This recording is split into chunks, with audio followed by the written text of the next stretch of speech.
Oke teman-teman, selamat datang lagi, ketemu lagi di mata kuliah copywriting di minggu kedua.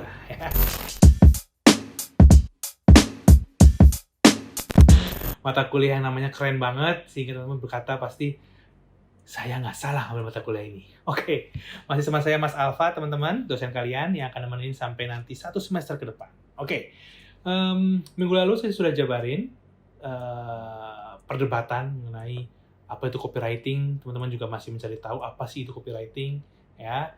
Dan saya yakin teman-teman sekarang sudah bingungan nih. Siap. Tugasnya Mas Alfa itu ngeri banget gitu ya. Saya akan panggil nanti, cuma nanti aja lah. Kalau saya pingin, saya panggil untuk menjelaskan beberapa tugas yang tadi saya minta di minggu lalu. Oke, teman-teman, kita masuk ke materinya di minggu ini. Kalau materi minggu kedua, sesuai dengan capaian pembelajaran dan silabus yang saya berikan, minggu ini kita memahami mengenai filosofi dan definisi dasar dari copywriting. Oke, dasarnya apa copywriting? Kalau judul PowerPoint saya adalah The Concept of Copywriting. Gitu ya. Memahami dulu, mengerti apa itu copywriting. Sehingga nanti kalau tiba-tiba habis mata kuliah ini, teman-teman ditanyain sama anak nongkrongnya, kemudian sama orang tuanya atau keluarga atau pacarnya, mata kuliah apa? Copywriting. Apa sih itu copywriting? Teman-teman bisa jawab 100% benar. Oke ya. Oke, pertanyaan yang paling sering muncul dan diperdebatkan, copywriting itu periklanan bukan? Ya, apa jawabannya menurut Anda? Kalau saya tanya di kelas ini, pasti jawabannya bisa iya. Banyak yang katakan iya. Ada yang jawabannya tidak. Ada juga yang bisa menjawab, bukan kedua-duanya mas, mereka bukan hal yang sama. Kalau ada yang pintar, ada yang ingat dari minggu lalu bahwa satu kata yang terus saya ulangin adalah bahwa copywriting is a part of advertising. Ya, copywriting adalah part dari advertising. Periklanan itu advertising. Jadi copywriting adalah bagiannya. Kalau saya gambar ini bulat gitu ya, ini adalah periklanan, copywriting adalah bagian di dalamnya. Ingat, bukan juga berseberangan, ya sendiri-sendiri, bukan juga melebur, bukan. Tapi copywriting adalah bagian dari advertising. Ingat baik-baik itu ya. Sehingga akhirnya kita masuk pada sebuah definisi.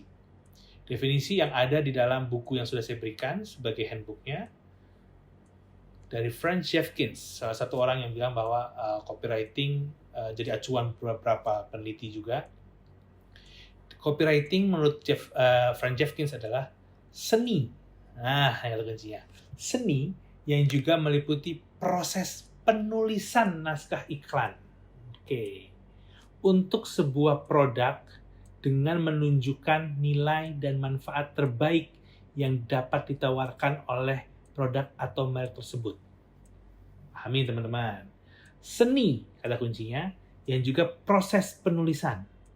Berarti ada seninya, bikin gimana caranya, ada prosesnya untuk menulis naskah iklannya.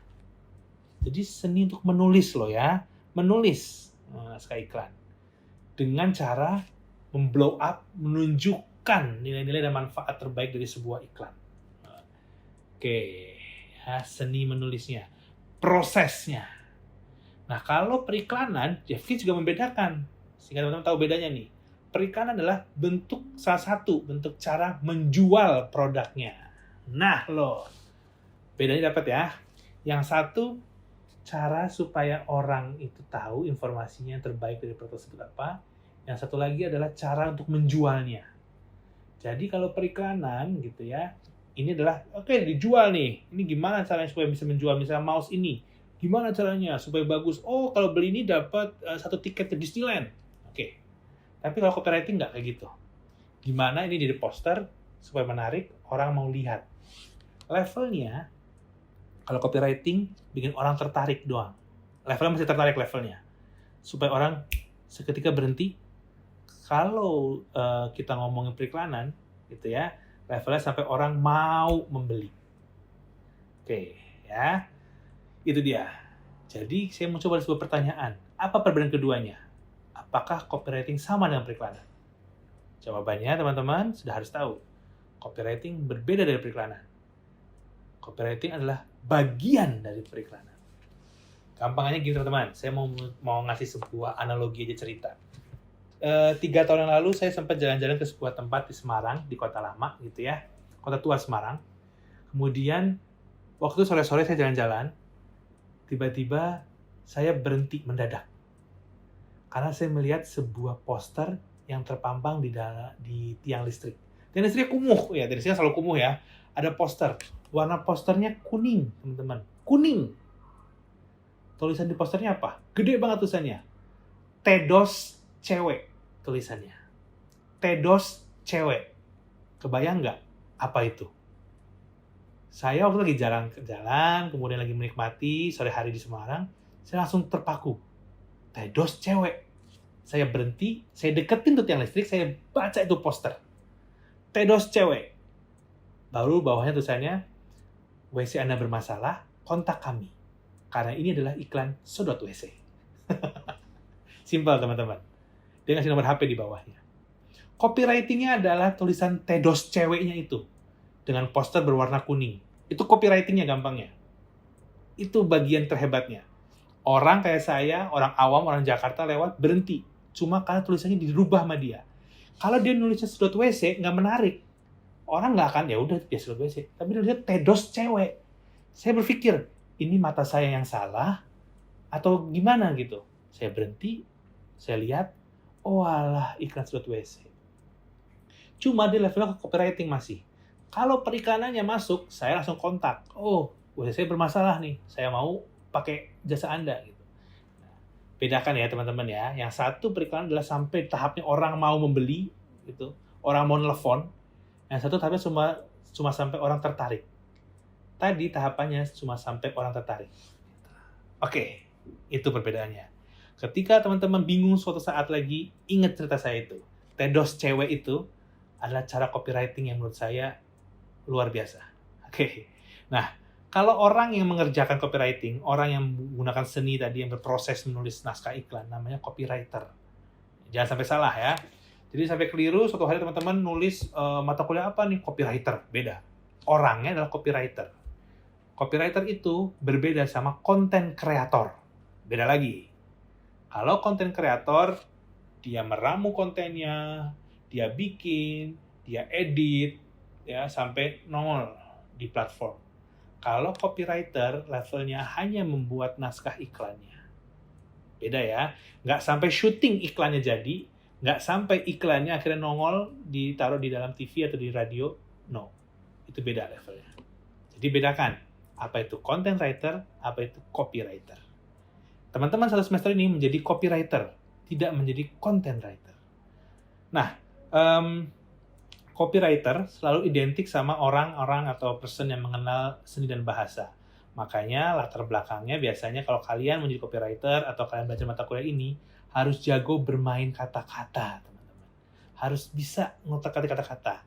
Saya paling suka menggunakan istilah teman-teman bisa memainkan kata yang tersirat maupun tersurat.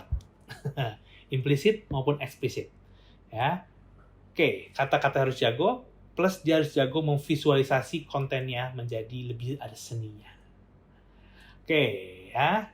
Kalau unsurnya teman-teman dalam copywriting ada dua nih. Cuma ada dua. Yang pertama tipografi, yaitu jenis-jenis hurufnya. Ya, itu adalah permainan feeling teman-teman nanti ke depannya, kemudian permainan pengalaman, keberanian, dan juga permintaan klien. Itu masalah yang 4 itu. Mau pakai fontnya sans serif, Arial, Calibri, maupun font gaul, ya itu urusan teman-teman nanti ketika di lapangan. Tidak ada peraturannya. Nah, berikutnya adalah unsur kedua adalah teks. Teks ini yang paling penting. Bermain kata-katanya kayak gimana sih? Gitu. Ya, ingat. Kata-kata yang dibikin nggak boleh asal-asalan. Harus ada pesannya yang tersirat maupun tersurat. Dalam PowerPoint saya berikutnya yang kalian bisa lihat ini, saya kasih contoh nih teman-teman. Jadi kalau teks, maksudnya teks, harus ada beberapa hal yang paling penting dalam copywriting. Yang pertama adalah ada headline. Di sini gambarnya dilihat nih ya. Contohnya di sini adalah sebuah iklan. Saya ngambil iklan dari luar negeri, iklan kereta. Ya, namanya Amtrak, iklan keretanya. Dapat dilihat di sini headline-nya di bagian yang huruf merah besar itu. Amtrak. Kemudian ada tagline atau subheadline. Kecil, lebih kecil daripada headline-nya, cuma bisa dibaca orang. Ada body copy juga tulisannya. Di dalamnya ada closing statement-nya. Ya. Yang kalian harus pahami adalah bahwa headline menjadi titik utamanya di sini, teman-teman. Penunjangnya banyak ya, ada visual yang bagus, gambar yang bagus, warna gitu ya, logo. Cuma yang jadi paling penting adalah headline.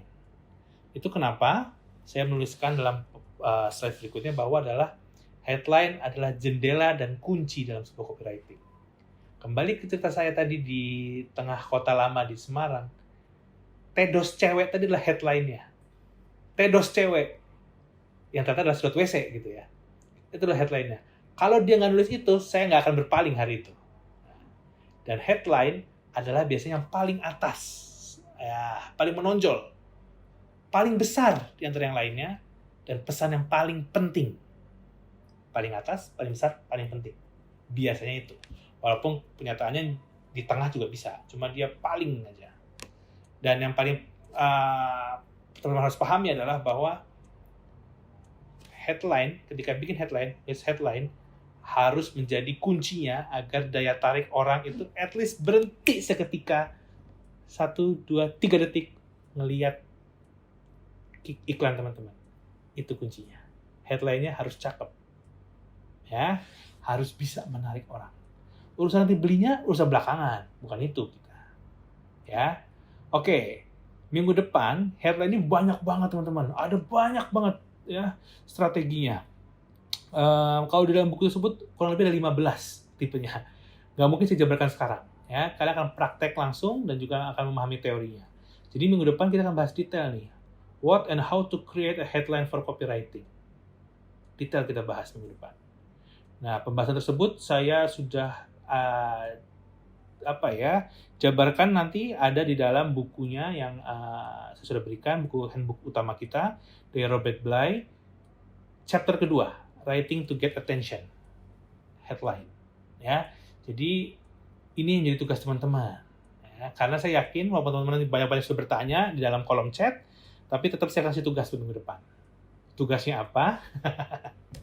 Tugasnya adalah mereview teman-teman. Mereview chapter 2 tadi yang saya bilang mengenai headline gitu ya. Bukunya sekali lagi yang warna merah putih, Robert Bly, chapter 2, Writing to Get Attention Headline. Kemudian udah kalian review, kalian baca tuh satu chapter. Ini individual ya. Dibaca tuh chapter, ditulis dalam bahasa sendiri. Dalam bentuk PowerPoint sebanyak 4 atau 5 slide. Bahasa sendiri nulisnya. Kenapa? Ini bahasa Inggris bukunya ebook. Nggak mungkin kan bahasa Inggris nulisnya kan. Pasti dibaca, dipahamin, ditulis. Dan nanti PowerPoint-nya dalam bentuk PDF, ya, kalian save, kalian simpan, kalian berikan di Google Classroom. Kalian serahkan maksimal 3 jam sebelum mulai perkuliahan. Dan nanti random saya akan juga panggil di kelas untuk menjelaskan kembali apa hasil review kalian. Saya panggil 10 orang lah maksimal. Oke ya. Kenapa saya seperti ini? Supaya kalian belajar, jadi kita bisa enak diskusi minggu depan. Oke. Semoga paham teman-teman ya, dengan tugasnya dan juga dengan materinya. Ingat, kita sudah masuk level naik. Copywriting sudah teman-teman harusnya sudah mengerti filosofinya. Sekarang teman-teman belajar mengenai headline, yang adalah bagian dari copywriting. Oke, terima kasih sudah mendengarkan, sudah berpartisipasi juga. Dan jangan lupa tugasnya dikerjakan. Sampai ketemu minggu depan, sehat selalu. Saya Mas Alfa pamit. Bye-bye.